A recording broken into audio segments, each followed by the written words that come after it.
तो guys market open हो चुकी है और ओपन होने के साथ ही मार्केट में थोड़ी बहुत बुलिशनेस है, लेकिन ये खाली पुल बैक है। बड़े टाइम फ्रेम पे देख सकते हो ये एक अच्छा पुल बैक है।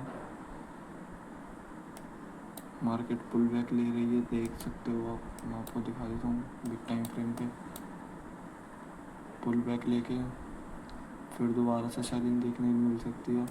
तो छोटे टाइम फ्रेम पे हम खाली आज स्कैल्पिंग करेंगे गाइस, और होल्डिंग नहीं रहेगी, बिकॉज बाकी मेरा सेटअप ये है कि मार्केट बुलिश है तो फिर इस वाले रेजिस्टेंस जोन तक देखने के लिए मिल सकता है। इस वाले रेजिस्टेंस जोन तक अगर इसका ब्रेकआउट करता है, ब्रेकआउट सस्टेन होता है, तो फिर ये गैप फिलिंग भी देखने के लिए मिल सकती है। एक मिनट मैं आपको दिखाता हूँ। देख सकते हो ये वाला गैप फिलिंग भी देखने के लिए मिल सकता है। ये गैप डाउन ओपन हुआ था और इसके नीचे कोई ऐसे खास सेलर दिख नहीं रहे मेरे को जो मार्केट को होल्ड करेंगे, मार्केट को ऊपर जाने से रोकेंगे। एक बस यही जोन है, इसके ऊपर क्लोजिंग करता है, सस्टेन होता है, तो फिर हमारी बाइंग की ट्रेड रहेगी गाइस। चलो जैसे भी होता है फिर मैं आपको बताता हूँ। तो चलो इतने मार्केट का स्ट्रक्चर ही समझ लेते हैं कि मार्केट में चल क्या रहा है। ये देख सकते हो आप, यहाँ से सपोर्ट बनाया था मार्केट में, मोस्ट ऑफ द टाइम यहाँ से सपोर्ट बनाया था। इस वाले सेलर को और डे हाई को, इस वाले प्रीवियस डे हाई को एक बारी में ब्रेक करा, पुल बैक आया, फिर यहाँ से डबल बॉटम बनाया गया। डबल बॉटम बनाने के बाद सबसे अच्छी रैली थी ये, क्योंकि यहाँ ये प्रीवियस डे हाई को और ये वाली गैप फिलिंग भी रह गई थी, और फिर ये वाली गैप फिलिंग करने के बाद फिर थोड़ा सा पुल बैक लिया, फिर आज मार्केट गैप अप ओपन हुआ है। तो मार्केट का स्ट्रक्चर सादा है, मतलब सिंपल है बिल्कुल। तो गाइस ये देख सकते हो मार्केट। मैं आपको एक इम्पोर्टेंट कॉन्सेप्ट बताता हूँ कि फोमो को कंट्रोल कैसे करना है। अब ये देख सकते हो इतनी ज़्यादा बाइंग देखने के बाद बहुत सारे, मतलब सबको कि मार्केट बाइंग में जा रहा है। गाइस एक चीज़ डिसाइड कर लो कि पहले हमें मार्केट में करना क्या है। बाइंग करनी है, अच्छा ठीक है, तो ऐसे कहीं भी हम बाइंग नहीं कर सकते। या तो ये तो मार्केट के बीच में, मतलब यहाँ तो बिल्कुल ही नहीं कर सकते, या तो पुल बैक लेके अच्छी सी रैली देखने के बाद, या फिर मेरा सेटअप तो ये है ब्रेकआउट करने के बाद इसको। लेकिन गाइस प्रिडिक्ट नहीं करेंगे कुछ भी, पॉसिबिलिटी के बेस पे, मतलब कि हाँ तो ये ब्रेकआउट करने के बाद या फिर जैसे भी होता है। मेरा बाइंग का सेटअप तो ब्रेकआउट करने के बाद ही है, क्योंकि ये आप देख सकते हो कि ये ना ही सपोर्ट जोन पर है ना ही किसी रेजिस्टेंस जोन पर, बस ये एक छोटा सा रेजिस्टेंस जोन है। मतलब इन छोटे जोनों के बेस पे तो ट्रेड, और बड़े जोनों के बेस पे ट्रेड ज़्यादा परफेक्ट रहेगी। बाकी अच्छा जो है रेजिस्टेंस जोन, जो सेलिंग का जोन है वो यही है। बाकी मतलब फोमो में एंट्री ना करें कि मार्केट निकल रही है, बाइंग में जा रही है, हमें एंटर कर जाना चाहिए। बताओ इसमें एसएल कहाँ लगाओगे आप, खुद बताओ कि एसएल कहाँ लगेगा इसमें। देखो खुद जरा, एसएल कहाँ लगेगा, कहीं भी ऐसे थोड़ी, कहीं भी पुल बैक लेके जब अच्छे से मूव करे जब ही तो कुछ सेटअप वगैरह बने। बाकी गाइस मेरा तो सिंपल सेटअप है, इसके ब्रेकआउट पर ही जहाँ तक है ब्रेकआउट कर देगा, क्योंकि गाइस डे कैंडल पे अभी देख सकते हो आप काफ़ी ईएमए में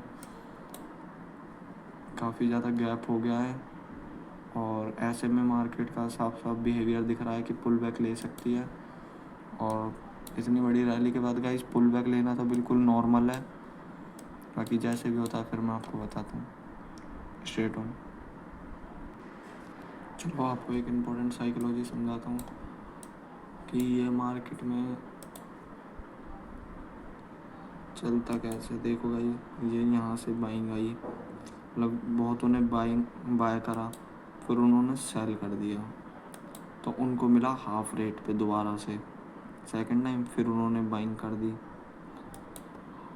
फिर उनका जब इससे अच्छा प्रॉफिट चल रहा था, जब उन्होंने दोबारा सेलिंग कर दी। अब उन्होंने दोबारा बाइंग करी है, समझ रहे हो अब मैं कहना क्या चाह रहा हूँ? एक मिनट। उन्होंने दोबारा बाइंग करी है, अब वो दोबारा सेलिंग करेंगे, मतलब जिन्होंने भी बाइंग करी है वो सेल तो करेंगे ही, सेलिंग, फिर उसके बाद दोबारा बाइंग, जब यहाँ तक इस वाले जोन के बाद। गाइस ये साइकोलॉजी है कि बायर किस तरह से मार्केट में अपना परफॉर्मेंस कर रहे हैं, मार्केट को किस हिसाब से अपना, मतलब बायर की क्या साइकोलॉजी चल रही है इसमें। तो बायर और सेलर को अच्छे से फाइंड करना आना चाहिए।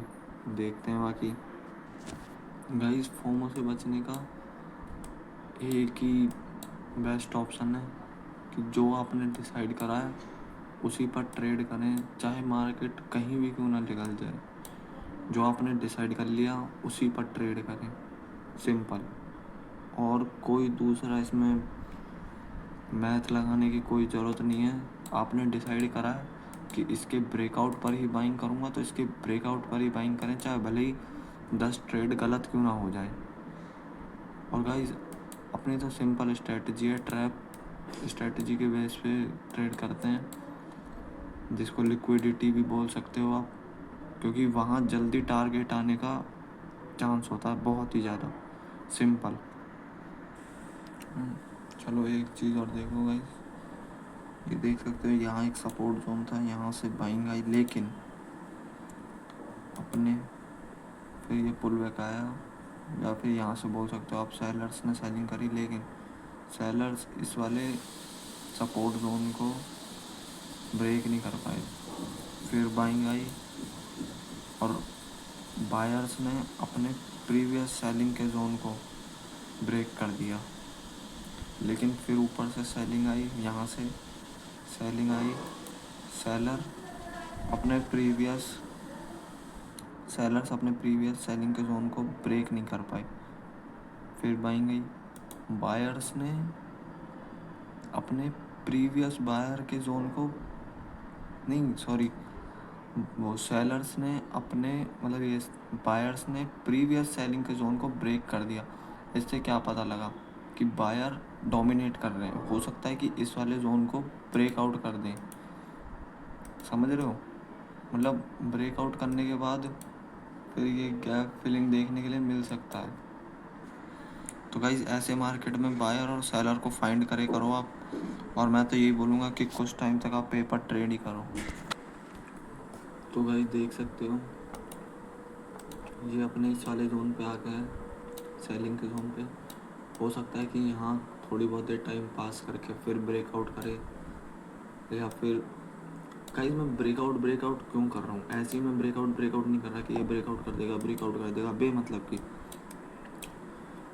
रुको एक मिनट, आपको समझाता हूँ। मैंने अभी आपको समझाया भी था कि मार्केट में बायर डोमिनेट कर रहे हैं।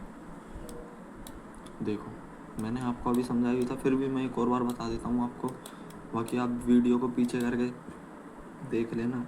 ये सपोर्ट जोन था, यहाँ से बाइंग देखने के लिए मिली, ये प्रीवियस डे हाई को ब्रेक करा इन वाले बायर्स ने, ठीक है।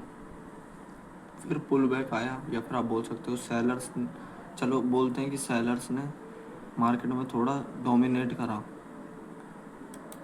लेकिन ये वाले सेलर्स इन वाले बायर को मार्केट से आउट नहीं कर पाए।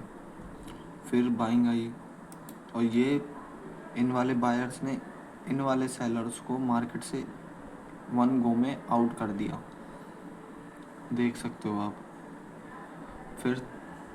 फिर थोड़ा सा, मतलब सेलर्स ने सेलिंग करने की कोशिश करी, लेकिन ये वाले सेलर्स इन वाले बायर्स को मार्केट से आउट नहीं कर पाए।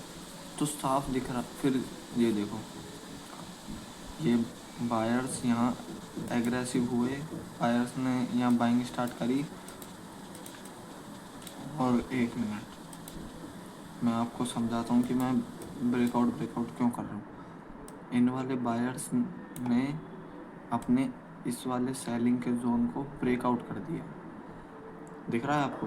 ब्रेकआउट कर दिया, सिंपल, कुछ भी नहीं। और फिर हो सकता है कि ये वाला जोन थोड़ी बहुत देर डिफेंड करे, ये वाले सेलर्स थोड़ी बहुत देर डिफेंड करें, फिर उसके बाद हो सकता है ब्रेकआउट कर दें। लेकिन गाइस डायरेक्ट ब्रेकआउट में नहीं घुसना, हमें अच्छा सा देख के जोन वगैरह सारी चीज़ें ध्यान में, मतलब अच्छे से डायरेक्ट ब्रेकआउट पे कभी भी नहीं जाना गाइस, कभी भी। बाकी जैसे भी होता है फिर मैं आपको बताता हूँ। तो इसमें जो ये मेन चीज़ थी, ये देख सकते हो, गैप अप ओपन होने के बाद भी ये देख सकते हो कितनी बड़ी भाई। तो इसमें गाइस बहुत बंदों को ना फोमो आ जाता है कि मार्केट निकल रहा है, निकल रहा है। अरे निकल रहा है तो कहाँ निकल के कहाँ जाएगा। यहाँ मतलब अपना एक सेटअप फिक्स करो कि मेरे को यहीं ट्रेड करनी है। बाकी अगर यहाँ से थोड़ा सा मतलब मुश्किल है, पर फिर भी अगर यहाँ से अगर सेलिंग भी देखने को मिलती है तो हम सेलिंग कैप्चर करेंगे। लेकिन एक पहले बायर का जोन ब्रेकआउट होने के बाद, ब्रेक डाउन होने के बाद, सॉरी गाइस, ब्रेक डाउन होने के बाद। पर कहीं भी ब्रेकआउट और ब्रेक डाउन पर डायरेक्ट एंटर मत करे करो, सिंपल।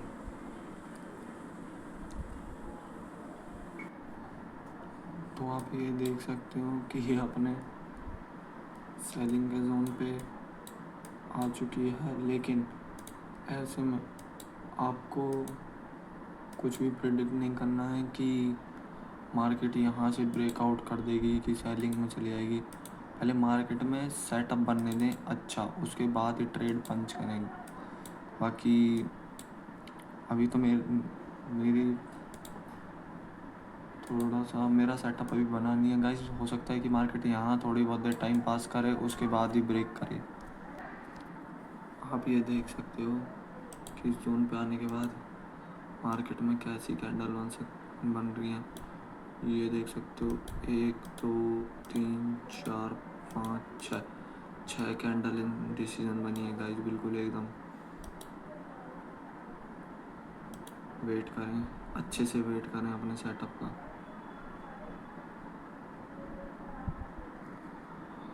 तो आप देख सकते हो इसी जोन पे, सेलिंग के जोन पे टाइम पास कर रही है मार्केट। बाकी ये एक चैनल में मूव कर रही है, देख सकते हो आप, ये चैनल है। चलो मैं आपको एक लाइफ हैक बताता हूँ कि हमें बिल्कुल धीरे धीरे करके आगे कैसे बढ़ना चाहिए। हमें सबसे पहले ये देखना चाहिए कि मतलब हमें सबसे पहले मार्केट को समझना चाहिए कि बाइंग क्यों हो रही है, सेलिंग क्यों हो रही है, सेलिंग का जोन कौन सा है, सपोर्ट जोन, रेजिस्टेंस जोन, इन सब को देख के अच्छे से हमें फिर ट्रेड नहीं, खाली पेपर ट्रेड करने से क्या होगा कि हमें पता लगेगी कि मार्केट में क्या चल रहा है, कैसे चल रहा है सब। और फिर उसके बाद कम से कम थोड़े टाइम के बाद हमें करनी चाहिए रियल मनी से भी ये नहीं कि मार्केट में लेके आ रहे हैं 50,000 60,000, ऐसे नहीं। सबसे पहला अमाउंट होना चाहिए मिनिमम 15,000 मिनिमम, और मैक्सिमम होना चाहिए 20,000। मैक्सिमम होना चाहिए कितना, 20,000। फिर उसके बाद हमें पेपर ट्रेड करनी चाहिए 4 to 5 मंथ कम से कम। उसके बाद हमें कुछ रियल मनी से थोड़ा थोड़ा करके सीखना चाहिए गाइस। जो हमें रियल मनी से सीखने के लिए मिलेगा ना, वो हम पेपर ट्रेड से भी सीख सकते हैं। लेकिन पता नहीं क्यों वो ह्यूमन बिहेवियर है आदमी का कि उसको सब रियल मनी से ही सीखना है, सब कुछ रियल मनी से ही करना है। तो ये सारी चीज़ें ध्यान दो, इन सारी चीज़ों पे। बाकी देख सकते हो मार्केट साइडवेज हो चुकी है पूरी तरीके से। चलो फिर जैसे भी होता है देखते हैं। ये देख सकते हो इसका ब्रेकआउट आ चुका है, लेकिन हमें डायरेक्ट ब्रेकआउट पर कभी भी ट्रेड नहीं करनी। बाकी देखते हैं, मैं आपको दिखाता हूँ 1 आवर की ये वाली कैंडल मैंने अभी देखी, कितनी ज़्यादा बियरिश है, बियरिश बोल रहा हूँ सॉरी, बुलिश है। कितनी ज़्यादा बुलिश कैंडल क्लोज करी है ये। बाकी इसका भी ब्रेकआउट आ गया है 15 मिनट पे, देख सकते हो आप ये सारी कैंडल बुलिश हैं, और ये कैंडल काफ़ी अच्छी क्लोज कर रही है इसको ब्रेकआउट करते हुए। बाकी देखते हैं, फिर डायरेक्ट ब्रेकआउट पर तो ट्रेड नहीं लेनी, अवॉइड करो। तो आप देख सकते हो मैंने एक ट्रेड पंच कर दिया। इस ट्रेड को पंच करने का लॉजिक यही है कि ये काफ़ी ज़्यादा बियरिश कैंडल, वो सॉरी गाइस मुंह से बार बार बियरिश निकल रहा है, बुलिश कैंडल क्लोज करी है। और मैं आपको बता दूं कि मैंने कही थी कि डायरेक्ट ब्रेकआउट पर ट्रेड नहीं करनी, लेकिन मैं आपको देखो बता दूं कि सेलर पे यहाँ से मौका था सेलिंग कराने का, यहाँ से भी मौका था सेलिंग कराने का, यहाँ से भी मौका था सेलिंग कराने का, लेकिन फिर जब भी इस जोन को ब्रेकआउट कर दिया, मतलब समझ रहे हो आप, सेलर्स को बायर्स ने काफ़ी मौके दिए कि सेलिंग कराने के लिए, लेकिन सेलर्स नहीं करा पाए और ऊपर गैप फिलिंग भी रह गया। बाकी देखते हैं 3-4 पॉइंट का इसमें एसएल देंगे। एसएल सबसे ज़रूरी है लगाना।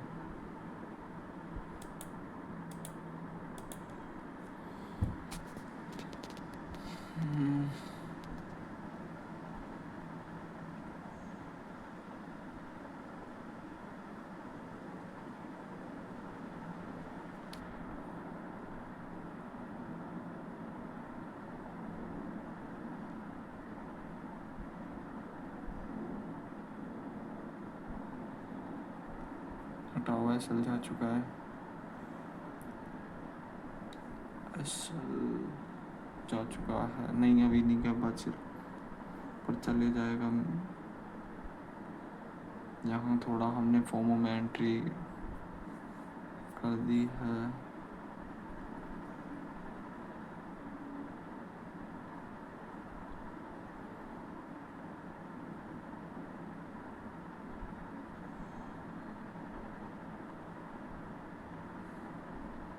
यहाँ कहीं ना कहीं हमने फोमो में एंट्री करी है। बहुत ही ज़्यादा गलत ट्रेड, इसीलिए बोल रहा था कि फोमो में हमेशा अवॉइड करें मार्केट को। मेरे को इस वाली कैंडल को देख के फोमो आ गया बिल्कुल।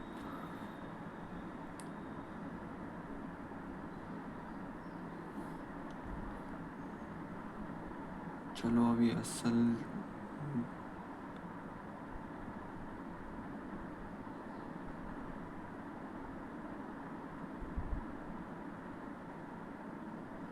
1 पॉइंट से बच रहा है, पर चले जाएगा।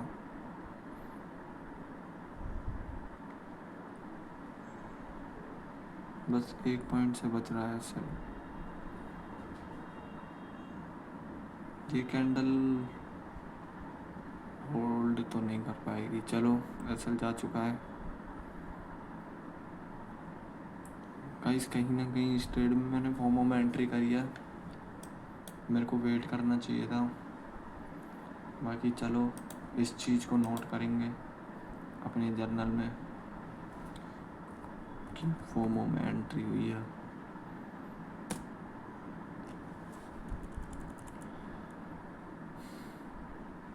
मैं एसएल थोड़े छोटे रखता हूँ ना, तो इस वजह से फिर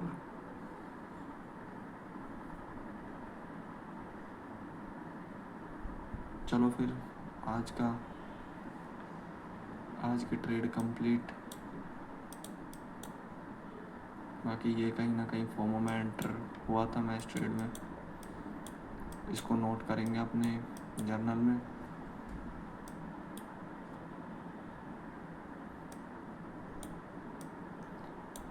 एसएल खा के मूव करेगी शायद। आप देख सकते हो एसएल खा के मूव कर रहा है और मेरे को